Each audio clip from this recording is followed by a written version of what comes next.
पांचाल के राजा द्रौपद की बेटी द्रौपदी, जिनका जन्म यज्ञ की अग्नि से हुआ था और आगे जाकर उनका विवाह पांचों पांडवों से हुआ। पर एक पत्नी 5 पतियों के साथ पारिवारिक जीवन कैसे निभाती? पांडवों के बड़े भाई युधिष्ठिर ने इस समस्या का हल ढूंढा। उन्होंने एक ऐसा नियम बनाया जिसके अनुसार हर एक साल द्रौपदी अपने एक पति के साथ रहेगी और उस दौरान कोई और पांडव उनके कमरे में प्रवेश नहीं कर सकता था।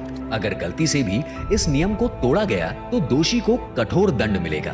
उसे ब्रह्मचारी की तरह रहकर 12 साल वनवास में बिताने होंगे। सभी पांडव पूरी निष्ठा से इस नियम को निभाते थे, पर एक दिन अर्जुन ने इस नियम को तोड़ दिया। दरअसल एक दिन एक ब्राह्मण को कुछ लुटेरों ने लूट लिया था। वो मदद मांगते हुए अर्जुन के पास पहुंचे।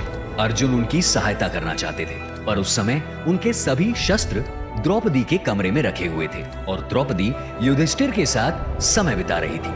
ब्राह्मण की सहायता करके अपने धर्म को पूरा करने के लिए ना चाहते हुए भी अर्जुन ने उस कमरे में प्रवेश किया। इसके परिणामवश अर्जुन को अगले 12 साल वनवास में बिताने पड़े। इसी दौरान उनकी मुलाकात श्री कृष्ण की बहन सुभद्रा से भी हुई थी, जो उनकी पत्नी बनी। महाभारत के पन्नों में द्रौपदी से जुड़ी ऐसी कई दिलचस्प कहानियां छिपी हुई हैं। अगर आप इस पर एक पूरा वीडियो चाहते हैं तो हमें कमेंट्स में जरूर बताएं। कौरवों की नफरत, द्रौपदी का बदला और धर्म की स्थापना। इतिहास में ऐसे कई कारण बताए गए हैं जिनकी वजह से महाभारत का युद्ध हुआ, पर इस युद्ध की असली जड़ था कौरवों का मामा शकुनी, जिसने बहुत पहले से कौरवों के मन में नफरत का बीज बोना शुरू कर दिया था।